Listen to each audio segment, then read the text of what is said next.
হ্যাঁ গ্যাস, মাত্র কয়েকটা শপেই চলে এসেছে এই ফোনটা চায়না থেকে ঘুরে, মানে চায়না থেকে সর্বপ্রথমে দুবাইতে গিয়েছে এবং দুবাই থেকে বাংলাদেশের মার্কেটে চলে এসেছে। সো এই ফোনগুলোতে মিইউআই চাইনিজ ভার্সন পাওয়া যাবে, কিন্তু আপনারা খুব ইজিলি গুগলকে সাইড লোড করে অনেকটাই গ্লোবাল স্মার্টফোনের মতো ইউজ করতে পারবেন রেডমি নোট 13 5G এবং রেডমি নোট 13 প্রো। সো এখন কথা হচ্ছে গিয়ে কেমন প্রাইসে বাংলাদেশের মার্কেটে এখন এই ফোনগুলো পাওয়া যাচ্ছে।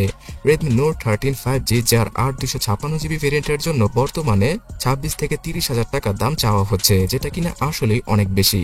তাছাড়া রেডমি নোট 13 প্রো 5G এই ফোনটার 8 256GB এবং 12 256GB ভেরিয়েন্টের জন্য 35 থেকে 40 হাজার টাকা দাম চাওয়া হচ্ছে, যেটা কিনা আরো বেশি। মানে দাঁড়াচ্ছে কি রেডমি নোট 13 5G যে ফোনটা কিনা 17 থেকে প্রায় 25 হাজার টাকার মধ্যে আপনাদের পেয়ে যাওয়ার কথা, সেই ফোনটা 30 হাজার টাকা দিয়ে এখন কিনতে হবে। আসলে নতুন নতুন রেডমি নোট সিরিজের ফোন যখন কিনা বাংলাদেশে আসে তখন আনঅফিশিয়াল ভাবে এত প্রাইসই চাওয়া হয়।